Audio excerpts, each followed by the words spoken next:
Hello viewers, চেতনার free coaching চ্যানেলে তোমাদের সকলকে স্বাগত জানাই।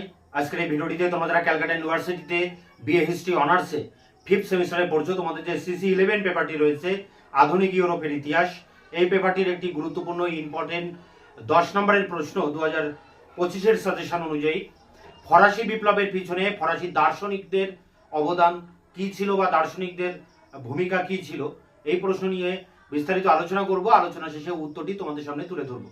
তোমাদের এই পেপারটির যে সিলেবাস তা আমি ইতিমধ্যে চ্যানেলে আপলোড করে দিয়েছি, সাজেশনও আপলোড করে দিয়েছি, তার লিঙ্ক দেওয়া থাকবে ভিডিও ডেসক্রিপশন বক্সে, তোমরা অবশ্যই ভিডিওগুলি দেখে নিও। তো চলো আজকে দেখে নিই আমাদের ক্লাসের মূল আলোচনার বিষয় কি। CU BA history honours 5th semester CC 11, এখানে প্রশ্ন হচ্ছে ফরাসি বিপ্লবের পিছনে দার্শনিকদের ভূমিকা কি। তা ফরাসি বিপ্লব সারা বিশ্বের ইতিহাসে এক যুগান্তকারী, ফ্রান্সের ইতিহাস তো বটেই, সমগ্র বিশ্বের ইতিহাসে একটা টার্নিং পয়েন্ট। কারণ এতদিনে মধ্যযুগে রাজারা রাজত্ব করতেন, সেই রাজাদেরকে হটিয়ে জনগণের শাসন প্রতিষ্ঠিত হয় এই ফরাসি বিপ্লবের ভিতর দিয়ে। এবং ফরাসি বিপ্লব ইউরোপে একটা প্লাবন ডেকে নিয়ে আসে, যে প্লাবনের ঢেউ শুধুমাত্র ফ্রান্স নয়, সমগ্র ইউরোপেই কিন্তু ছড়িয়ে পড়ে। এবং পুরনো দিনের যে নিয়ম, যে অভিজাততান্ত্রিক শাসন, সামন্ততান্ত্রিক শাসন, যে রাজতান্ত্রিক স্বৈরাচারী শাসন, তার মৃত্যু পরোয়ানা জারি করে এই ফরাসি বিপ্লব এবং একটা নতুন দিনের, নতুন আলোর সন্ধান দেয় এই ফরাসি বিপ্লব। এবং ফরাসি বিপ্লব শুধু ফ্রান্সে নয়, সমগ্র ইউরোপের বিভিন্ন দেশে এর প্রভাব পড়েছিল। এবং যে কোনো বিপ্লবের পিছনে আমরা দেখেছি যে ভাবাদর্শগত একটা বিষয় কাজ করে।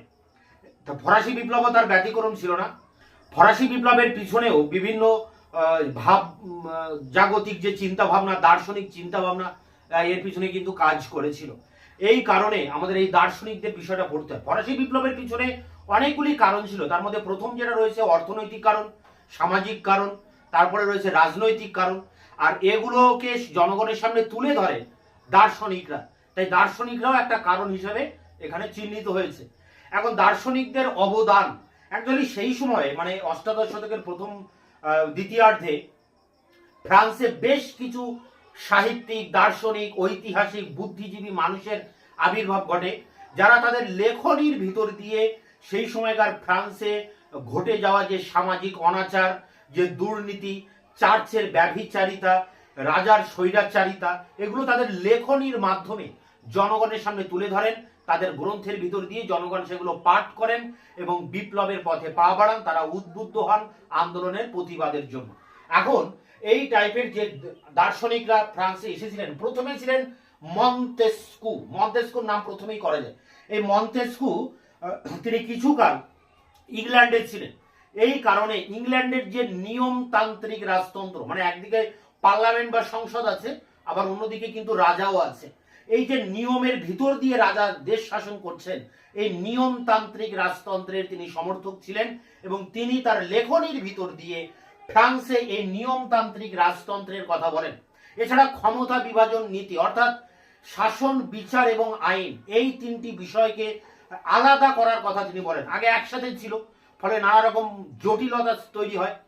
তিনি বলেছিলেন যে ফ্রান্সে এই ক্ষমতা বিভাজন করতে হবে, অর্থাৎ আইন, বিচার এবং শাসন, এই তিনটি বিষয়কে আলাদা আলাদাভাবে পরিচালনা করতে হবে। তিনি ছিলেন এই ক্ষমতা বিভাজন নীতির প্রবর্তক।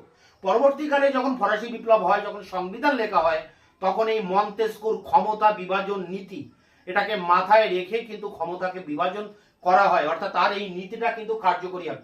তিনি একটা গ্রন্থ লিখেছিলেন 1748 সালে, the spirit of law. Spirit of law তার মানে হচ্ছে আইনের যে মর্ম কথা, লজ মানে আইন, আইনের মর্ম কথা। এই গ্রন্থে তিনি ফ্রান্সের রাজাদের যে ঈশ্বর প্রদত্ত যে ক্ষমতা, যে ডিভাইন পাওয়ার, যেটা ঈশ্বর প্রদত্ত ক্ষমতার বলে রাজা রাজত্ব করেন, এটা একটা প্রবাদ। রাজা বলতেন যে তিনি কারোর কাছে জবাবদিহি করবেন না, কারণ তিনি ঈশ্বর মনোনীত এবং ঈশ্বরের দ্বারা প্রেরিত, তাই ঈশ্বরের প্রদত্ত ক্ষমতার দ্বারা তিনি শাসন করছেন। এই কথার বা এই ক্ষমতার তিনি বিরোধিতা করেন এই দ্য স্পিরিট অফ লজ গ্রন্থে। তিনি রাজার ঈশ্বর প্রদত্ত ক্ষমতার তীব্র সমালোচনা করেন, নিন্দা করেন সর্বপ্রথম। এরপরে তিনি একটা গ্রন্থ লেখেন, the Persian letters. Persian letters, Persian letters একটা গ্রন্থ, এমন একটা গ্রন্থ যেখানে ফ্রান্সে ফ্রান্সের এক বন্ধু পারস্য দেশের এক বন্ধুকে চিঠি লিখছেন এবং সেই চিঠির ভিতর দিয়ে ফ্রান্সের তৎকালীন যে অবস্থা, রাজনৈতিক, অর্থনৈতিক, সামাজিক যে অবস্থা, যে অনাচার, যে ব্যভিচার, দুর্নীতিগ্রস্ত যে প্রশাসন, সেই কথা তিনি ব্যঙ্গাত্মকভাবে, বিদ্রুপাত্মকভাবে তিনি এই চিঠিতে তার বন্ধুকে লিখছেন এবং গ্রন্থটার নাম দিচ্ছেন দ্য পার্সিয়ান লেটার্স। এই গ্রন্থে বা এই চিঠিতে তিনি ফ্রান্সের স্বৈরাচারী রাজা বা অভিজাত তন্ত্র এগুলোর তিনি কঠোর ভাষায় নিন্দা করছেন, তীব্রভাবে সমালোচনা করছেন। তো এইভাবে মন্তেস্কু জনগণের ভিতরে প্রথমে এই রাজার ঈশ্বর প্রদত্ত ক্ষমতা, রাজার স্বৈরাচারী ক্ষমতা, অভিজাত তন্ত্রের যে তাদের যে সুবিধা ভোগী যে শ্রেণী, তারা এই সবের বিরুদ্ধে তিনি কিন্তু প্রথম প্রতিবাদ করছেন এই মন্তেস্কু। এরপরে আসছে দেখো ভলতেয়ার। ভলতেয়ার ছিলেন সেই সময়কার ইউরোপের শ্রেষ্ঠ একজন বুদ্ধিজীবী দার্শনিক। অনেকে বলছেন যে তিনি মানুষ নয়, তিনি একটা শতাব্দী। তিনি এতটাই জ্ঞানী মানুষ, তিনি যুক্তিবাদের উপর গুরুত্ব দিয়েছিলেন এবং স্বাধীন চিন্তা শক্তির উপর গুরুত্ব দিয়েছিলেন। এই স্বাধীন চিন্তা শক্তির উপর গুরুত্ব দিয়ে তিনি যুক্তি দিয়ে চার্চ বা গির্জাকে পুনর্মূল্যায়ন করেছিলেন এবং তিনি দেখেছিলেন যে এই গির্জা বা চার্চে দুর্নীতি আশ্রয় নিয়েছে, ব্যভিচারিতা আশ্রয় নিয়েছে, যাজকেরা বিলাসবহুল জীবন যাপন করছে এবং ধর্মের যে মূল নিয়ম নীতি, চার্চের যে নিয়ম নীতি, তা থেকে তারা সরে এসে তারা পুরো ব্যভিচারে মত্ত হয়েছে। তাই তিনি এই চার্চের ব্যবস্থার বিরুদ্ধে তিনি কিন্তু কঠোরভাবে সমালোচনা করেন। তিনি ফ্রান্সের চার্চকে বলেন যে উৎপাতমূলক একটি গির্জা, উৎপাতমূলক একটি ব্যবস্থা এবং এই ব্যবস্থার অবিলম্বে এর অবসানের প্রয়োজন। তিনি এইভাবে চার্চের বিরুদ্ধে প্রতিবাদ করে ফ্রান্সের মানুষের যে ধর্মের প্রতি যে বিশ্বাস ছিল, সেই বিশ্বাসে তিনি ফাটল ধরান এবং তিনি দুটি গ্রন্থ লেখেন, একটি কাদিদ আর একটি লেতর ফিলোসফি। এই দুটি গ্রন্থের ভিতর দিয়ে, কাদিদ এবং লেতর ফিলোসফি গ্রন্থের ভিতর দিয়ে তিনি সাধারণ মানুষের যে ধর্ম বিশ্বাস, তাদের যে ধর্মীয় আচার আচরণ, তাতে তিনি আমূল পরিবর্তন আনতে পেরেছিলেন এই ভলতেয়ার। এরপরে দেখো আসছে রুশো। তা রুশো যত দার্শনিক ফ্রান্সে এসেছিলেন তার মধ্যে শ্রেষ্ঠ দার্শনিক ছিলেন কিন্তু এই রুশো, যা জ্যাকুইস রুশো। তাকে ঝড়ের পাখি বলা হয় কারণ তিনি বিপ্লবের ঝড় ডেকে এনেছিলেন এবং তাকে ফরাসি বিপ্লবের জনকও বলা হয়। এবং এক্ষেত্রে তিনি একটা বিখ্যাত গ্রন্থ লিখেছিলেন দ্য অরিজিন অফ ইনইকুয়ালিটি, অর্থাৎ অসাম্যের সূত্রপাত। কেন অসাম্য তৈরি হচ্ছে সমাজে, তার উপরে তিনি এই গ্রন্থ লিখে। তিনি এই গ্রন্থে বলেন যে মানুষ কিন্তু স্বাধীন, মানুষ স্বাধীনভাবে জন্মগ্রহণ করে, কিন্তু কিছু স্বার্থপর ব্যক্তি সেই মানুষকে শৃঙ্খলিত করে, তার পায়ে শেকল পরিয়ে দেয়। এবং তিনি এই গ্রন্থে মানুষের সমান অধিকারের উপরে জোর দিয়েছিলেন যে মানুষে অধিকার কখনো আলাদা হতে পারে না, প্রত্যেকের সমান অধিকার রয়েছে এবং মানুষ স্বাধীনভাবে জন্মগ্রহণ করে। এছাড়া তিনি আরেকটি গ্রন্থ লিখেছিলেন সামাজিক চুক্তি, সোশ্যাল কন্ট্রাক্ট। এই সোশ্যাল কন্ট্রাক্ট গ্রন্থে তিনি বলেছেন যে আদিম পৃথিবীতে মানুষ চুক্তির ভিত্তিতে এই রাষ্ট্র ব্যবস্থা গড়ে তুলেছে। মানুষ তার জীবন সম্পত্তি রক্ষা করার জন্য রাজাকে কর দেবে এবং রাজা এই জনগণকে তাদের নিরাপত্তা দেবে। এইভাবে একটা চুক্তির মধ্য দিয়ে রাষ্ট্র ব্যবস্থা গড়ে উঠেছে, যেটা হবস তার লেভিয়াথান গ্রন্থে রাষ্ট্রবিজ্ঞানে অনেক আলোচনা আছে এই বিষয়ের উপরে। তো এ কথাও রুশো বলেছিলেন যে চুক্তির ভিত্তিতে রাষ্ট্র ব্যবস্থা বা রাজার উৎপত্তি হয়েছে। এখন রাজা যদি সেই কর্মে গাফিলতি দেখায়, যদি সে অত্যাচারী হয়, যদি সে স্বৈরাচারী হয়, তাহলে জনগণের উচিত বা জনগণের কর্তব্য সেই রাজাকে অপসারিত করা। এই ধরনের কথা তিনি প্রথম ফ্রান্সে উচ্চারণ করেন, রাজার বিরুদ্ধে প্রথম প্রতিবাদ করেন, সরাসরি রাজাকে আক্রমণ করেন তার এই সামাজিক চুক্তি গ্রন্থের ভিতর দিয়ে। এবং জনগণই যে দেশের সার্বভৌম ক্ষমতার অধিকারী, এ কথাও তিনি বলেন।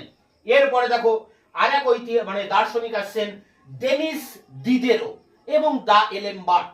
এই দুজন দার্শনিক, এনারাও কিন্তু বিভিন্ন গ্রন্থ লিখেছিলেন। এনারা অ্যাকচুয়ালি ছিলেন দার্শনিক, শিল্পী, সমালোচক, কবি, সাহিত্যিক, লেখক। এনারা অর্থাৎ ডেনিস ডিদেরো এবং দা এলেমবার্ট, এনারা 35 খণ্ডে বিভক্ত এনসাইক্লোপিডিয়া অর্থাৎ বিশ্বকোষ বলে একটি গ্রন্থ রচনা করেন 1780 সালে। এই গ্রন্থে অনেক বিষয় রয়েছে, অঙ্ক, সমাজবিজ্ঞান, জ্যোতিষশাস্ত্র, দর্শন, সাহিত্য ইত্যাদি বিষয় এই গ্রন্থের মধ্যে সন্নিবেশিত। এবং এই গ্রন্থের মূল কথা হচ্ছে যে মানুষ স্বাধীন, স্বনিয়ন্ত্রিত, মানুষকে কেউ নিয়ন্ত্রণ করতে পারে না, রাজাও নিয়ন্ত্রণ করতে পারে না, ধর্ম নিয়ন্ত্রণ করতে পারে না। অর্থাৎ রাজা দেশ শাসন করবেন জনগণের সম্মতি নিয়ে, জনগণ স্বাধীন, স্বনিয়ন্ত্রিত, সে জৈবিকভাবে পরিচালিত। এই কথা প্রথমে এই এনসাইক্লোপিডিয়া বা বিশ্বকোষ গ্রন্থে দ্য এলেমবার্ট এবং ডেনিস ডিদেরো এই কথাটা প্রথম তুলে ধরেন। এরপরে দেখো যে দার্শনিক আছে মাবলি এবং মরেলি। মাবলি লিখেছিলেন একটি গ্রন্থ দ্য লা লজিসলেশন, এবং মরেলি লিখেছিলেন কোড দ্য লা নেচার। এই গ্রন্থে এনারা দুজন সম্পত্তির যৌথ মালিকানার অবসানের কথা বলেন, যৌথ মালিকানার অবসানের কথা বলেন, সম্পত্তির অবাধ করার কথা বলেন এই মাবলি এবং মরেলি। এরপরে দেখো ফ্রান্সে একটা দার্শনিক গোষ্ঠীর আবির্ভাব ঘটে যাদের নাম ফিজিওক্রাটস। এই ফিজিওক্রাটস এই দার্শনিক গোষ্ঠীর মধ্যে অনেক দার্শনিক ছিলেন, যেমন ছিলেন মিরাবো, কুইসনে ছিলেন। অ্যাকচুয়ালি এই ফিজিওক্রাটস মতবাদের প্রধান প্রাণপুরুষ ছিলেন এই কুইসনে। এছাড়া ছিলেন মিরাবো, এছাড়া ছিলেন তুর্গো। এই তুর্গো কিন্তু একটা সময় ফরাসি রাজার অর্থমন্ত্রী হয়েছিলেন এই তুর্গো। এছাড়া এই ফিজিওক্রাট মতবাদের একজন অন্যতম প্রচারক ছিলেন অ্যাডাম স্মিথ।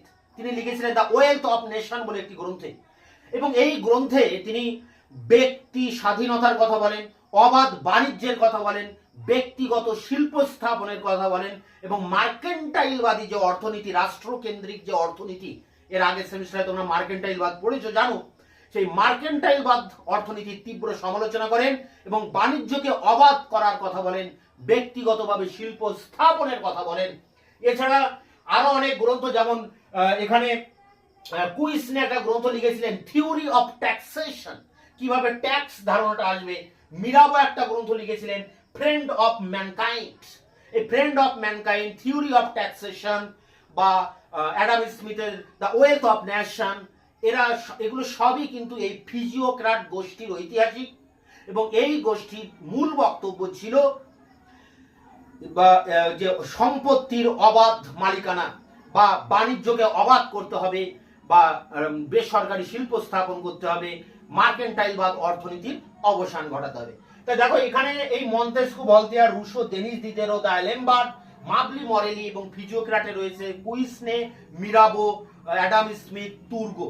এই সমস্ত দার্শনিক অর্থনীতিবিদ এরা ফ্রান্সের তৎকালীন অর্থনৈতিক যে বিশৃঙ্খল অবস্থা, সামাজিক ক্ষেত্রে যে অনাচার, ধর্মের ক্ষেত্রে যে ব্যভিচার, সব কিছু তারা তাদের লেখনির ভিতর দিয়ে মানুষের সামনে তুলে ধরেন। মানুষ এগুলো পাঠ করে বিপ্লবের পথে পা বাড়ায়, তারা উদ্বুদ্ধ হয় নতুন দিনের সন্ধানে। এখন প্রশ্ন হচ্ছে যে ফরাসি বিপ্লব দার্শনিকদের অবদান কতটুকু, অর্থাৎ মূল্যায়ন প্রসঙ্গে আমি এখন আলোচনা করব।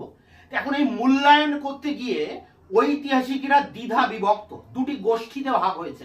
একদল ঐতিহাসিক বলছেন যে দার্শনিকদের যথেষ্ট অবদান আছে, দার্শনিকরাই ফরাসি বিপ্লব ঘটিয়েছিলেন। আরেক দল ঐতিহাসিক বলছেন না, দার্শনিকদের সেইভাবে সরাসরি বিপ্লবের সাথে কোনো যোগাযোগ ছিল না। প্রত্যেকেই যে যার যুক্তি দিয়েছেন। অর্থাৎ দার্শনিকেরা ফরাসি বিপ্লবের পিছনে কতটা দায়ী, এটা নিয়ে পক্ষে এবং বিপক্ষে দুটি যুক্তির অবতারণা হয়েছে।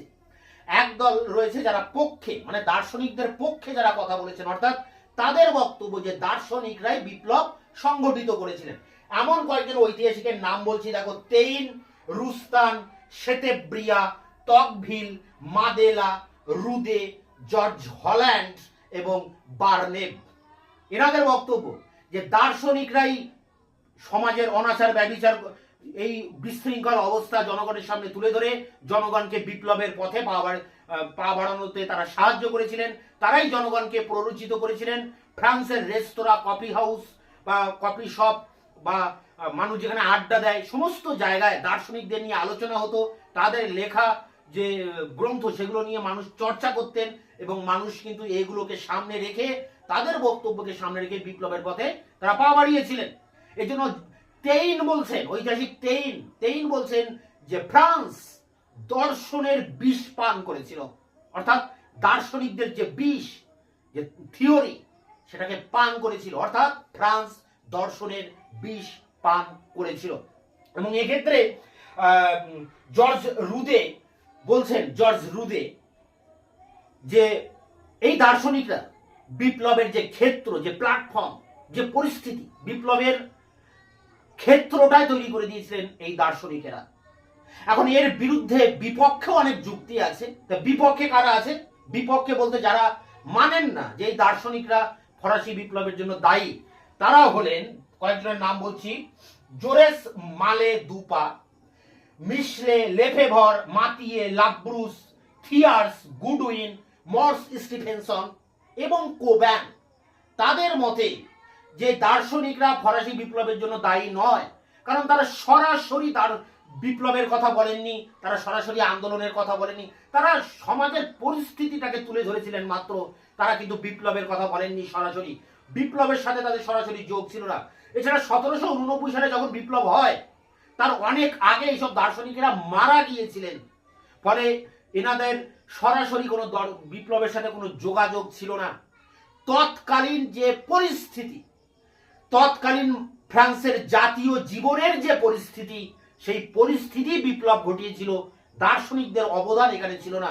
তবে হ্যাঁ, দার্শনিকেরা তাদের লেখনীর ভিতর দিয়ে সেই সময়কার ফ্রান্সের যে পরিস্থিতি, যে বিশৃঙ্খল অবস্থা, সেটাকে কিন্তু তুলে ধরেছিলেন এই দার্শনিকেরা।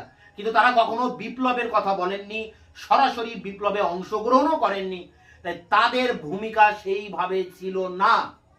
মূলত ফ্রান্সের যে আর্থ সামাজিক সংকট, যে রাজনৈতিক সংকট দীর্ঘদিন ধরে একটু একটু করে ঘনীভূত হয়েছিল, তার ফলে বিপ্লব দেখা দিয়েছিল। তাই দার্শনিকদের অবদান এখানে ছিল পরোক্ষ, প্রত্যক্ষ নয়।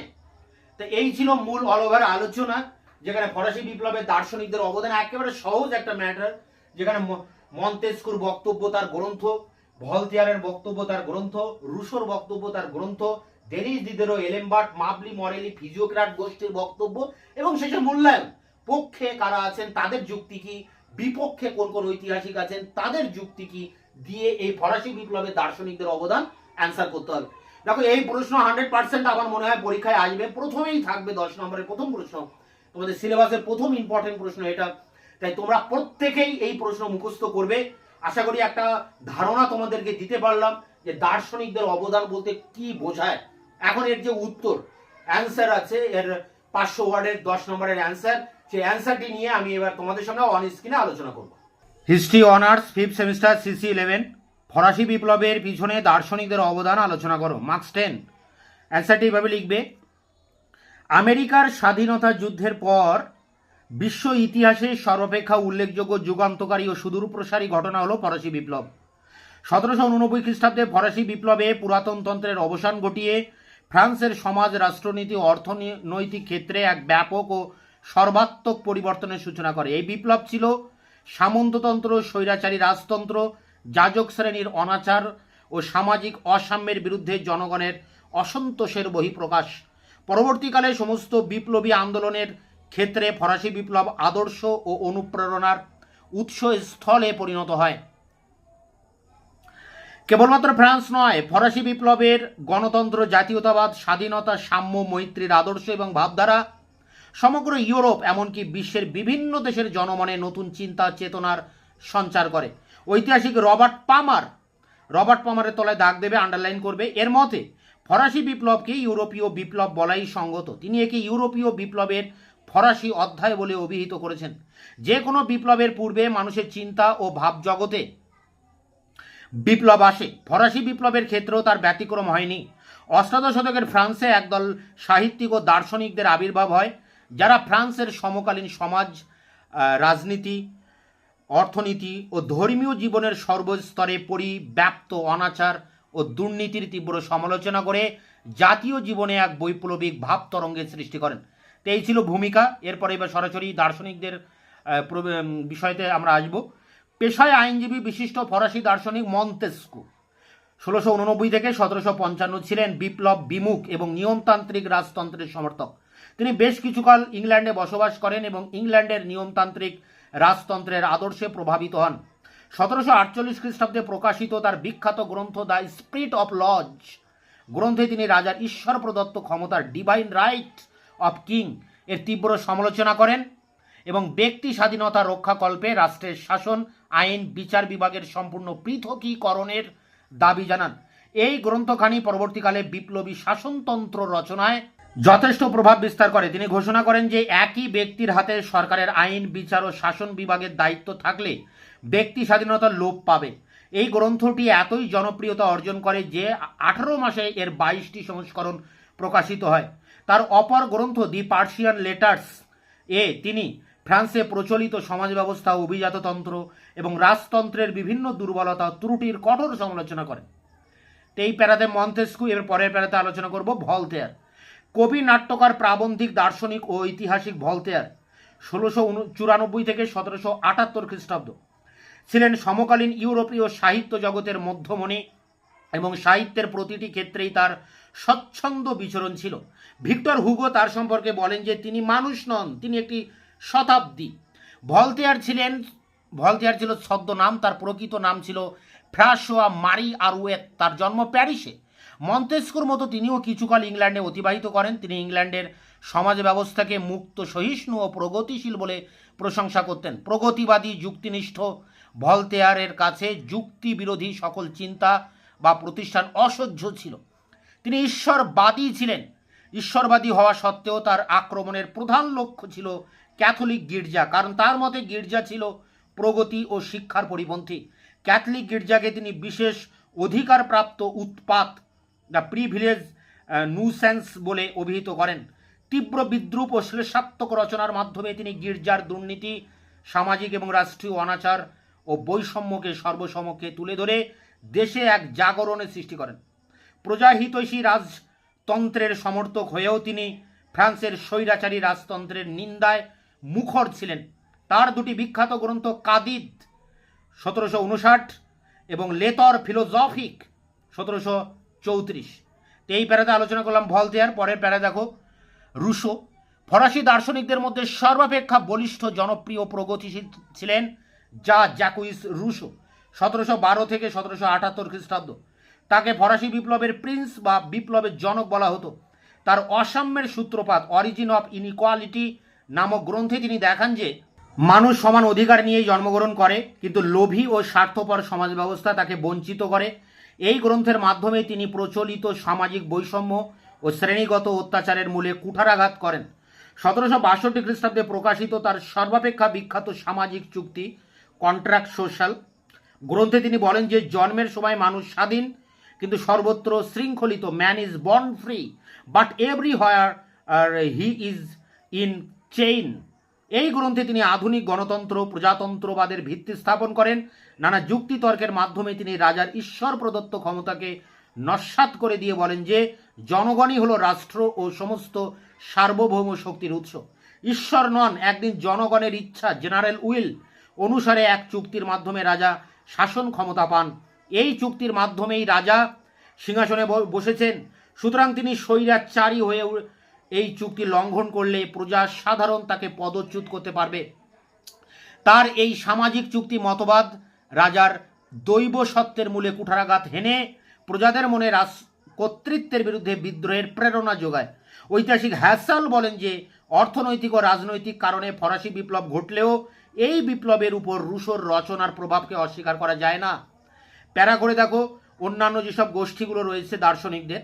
এই যুগের অন্যতম মনীষী ডেনিস দিদেরো 1713 থেকে 84 ও দ্য এলেমবার্ট 1717 থেকে 1780 সমসাময়িক বিভিন্ন পণ্ডিতের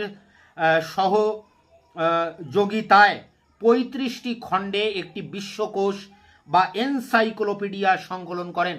এই গ্রন্থগুলিতে ধর্ম, রাজনীতি, সমাজ, অর্থনীতি, শিল্প, সাহিত্য প্রভৃতি বিষয়ের উপর যুক্তিগ্রাহ্য আলোচনা প্রকাশিত হয়। এই গ্রন্থগুলিতে বিভিন্ন দার্শনিকদের রচনার স্থান পায়, যা মানুষকে প্রচলিত সমাজ, রাষ্ট্র ও ধর্মীয় জীবনের ত্রুটি বিচ্যুতি সম্পর্কে সচেতন করে তোলে। এই সময় ফ্রান্সে ফিজিওক্রাটস নামে এক শ্রেণীর অর্থনীতিবিদের আবির্ভাব হয়। ফিজিওক্র্যাটরা মার্কেন্টাইল মতবাদ, সংরক্ষণ নীতি, শিল্প বাণিজ্যে রাষ্ট্রীয় কর্তৃত্বের বিরোধী ছিলেন। তারা অবাধ বাণিজ্য, বেসরকারি শিল্প স্থাপনের দাবি জানান। কুইসনে ছিলেন এই মতবাদের অন্যতম প্রবক্তা। এই মতবাদের অন্যতম প্রবক্তা অর্থনীতিবিদ অ্যাডাম স্মিথ তার দ্য ওয়েলথ অফ নেশন গ্রন্থে অবাধ বাণিজ্যের পক্ষে বক্তব্য রাখেন। এছাড়া লা মেত্রি, কাদিলাক, হলবাক, মরেলি, মাবলি প্রমুখ বিশিষ্ট পণ্ডিতরা জনগণের চিন্তা চেতনাকে বিপ্লবের নতুন স্তরে পৌঁছে দেন। এরপর দেখো মূল্যায়ন, অর্থাৎ পক্ষে বিপক্ষে যুক্তি দার্শনিকদের। ফরাসি বিপ্লব সংগঠিত হওয়ার নেপথ্যে দার্শনিকদের ভূমিকা নিয়ে পণ্ডিত মহলে যথেষ্ট মতভেদ আছে। ফরাসি ঐতিহাসিক অ্যাবে বারওয়েল ও ব্রিটিশ রাজনীতিজ্ঞ এডমন্ড বার্ক মনে করেন যে ফরাসি বিপ্লবের প্রধান কারণ হলো দার্শনিকদের ষড়যন্ত্র। হল্যান্ড, রোজ, রাইকার, তেইন, রুস্তা, শেতোব্রিয়া, মাদেলা, জোরেস মাতিয়ে, গোদসে, লাব্রুস মনে করেন প্রমুখ ঐতিহাসিকরা দার্শনিকদের ভূমিকাকে স্বীকৃতি দিয়েছেন। তেইন বলেন ফ্রান্স দর্শনের বিষ পান করেছিল। France drank the poison of philosophy. মাদেলা বলেন যে ঐতিহ্যের প্রতি শ্রদ্ধাই ছিল পুরাতন ব্যবস্থার ভিত্তি। দার্শনিকরা সেই ঐতিহ্যের বিরুদ্ধে অবিরত সমালোচনা করে তাতে ফাটল ধরিয়ে দেন। অপরদিকে, অর্থাৎ এরপর থেকে দেখো বিপক্ষে যুক্তি শুরু হয়েছে এই অপর দিক থেকে। অপরদিকে লেফেভর, মনিয়র, মোর্স স্টিফেন্স, ম্যালে দা পা প্রমুখ এ ব্যাপারে ভিন্ন কথা বলেন। মনিয়র বলেন যে সাধারণ মানুষ ভলতেয়ার বা রুশোর রচনা পড়তেন না বা বুঝতেন না, সুতরাং তাদের প্রভাবিত হওয়ার প্রশ্নই ওঠে না। মোর্স স্টিফেন্স বলেন যে ঐতিহাসিক পরিস্থিতির কারণে এই বিপ্লব ঘটে, এতে দার্শনিকদের প্রভাব ছিল অকিঞ্চিতকর। ডেভিড টমসন বলেন যে বিপ্লবের উপর দার্শনিকদের প্রভাব ছিল ক্ষীণ ও পরোক্ষ। তার মতে দার্শনিকরা বিপ্লব প্রচার করেননি বা বিপ্লবের সূত্রপাত করেননি, বিপ্লব চলাকালে তাদের চিন্তাধারা গুরুত্বপূর্ণ হয়ে ওঠে। হ্যাজেনের মতে দার্শনিকরা নন, জাতীয় জীবনের পরিস্থিতি ও অনাচারী বিপ্লবের জন্য দায়ী ছিল। কোবানের মতে দার্শনিকদের ভূমিকা এতই বিক্ষিপ্ত ও পরস্পর বিরোধী ছিল যে তাদের কোনো সুনির্দিষ্ট কর্মসূচি ছিল বলে মনে হয় না। গুডউইন তার ফরাসি বিপ্লব সম্পর্কিত গ্রন্থ দ্য ফ্রেঞ্চ রিভলিউশন দার্শনিকদের সম্পর্কে কোনো কথাই বলেননি। বস্তুত দার্শনিকরা বিপ্লবী ছিলেন না, তারা বিপ্লবের কথাও প্রচার করেননি। তারা পুরাতন তন্ত্রের ত্রুটিগুলি জনসমক্ষে তুলে ধরেছিলেন মাত্র। দার্শনিকরা স্বাধীন চিন্তার পথে বাধাগুলি সরিয়ে দিয়ে অস্পষ্ট ধারণাগুলিকে ভাষা দিয়েছিলেন। তো এই ছিল ফরাসি বিপ্লবে দার্শনিকদের অবদান। 10 নম্বরের প্রশ্ন উত্তরটি তোমাদের সামনে আলোচনা করলাম। তোমরা এটিকে সংগ্রহ করে পরীক্ষার জন্য প্রস্তুতি নাও। এটি ভেরি ভেরি ইম্পর্টেন্ট প্রশ্ন এবং খুব কোয়ালিটির অ্যান্সার আছে। তোমরা এই দার্শনিকদের নামের তলায় অবশ্যই আন্ডারলাইন করবে। প্রতিটা প্রশ্নে দার্শনিকদের নামের তলায় অবশ্যই আন্ডারলাইন করবে, যাতে পরীক্ষকের দৃষ্টি আকর্ষিত হয় এবং তোমরা ভালো মার্কস পাও। তা দেখা হচ্ছে তোমাদের নতুন কোনো ভিডিওতে। তোমাদের ক্লাস রিলেটেড ভিডিও নিয়ে আবার খুব দ্রুত তোমাদের সামনে এসে হাজির হচ্ছি। ততক্ষণে তোমরা চ্যানেলকে সাবস্ক্রাইব করে রাখবে, বন্ধুদের কাছে শেয়ার করবে, নিজেদের মতামত জানাবে কমেন্ট সেকশনে এবং ভিডিওগুলি ভালো লাগলে অবশ্যই একটা লাইক দেবে।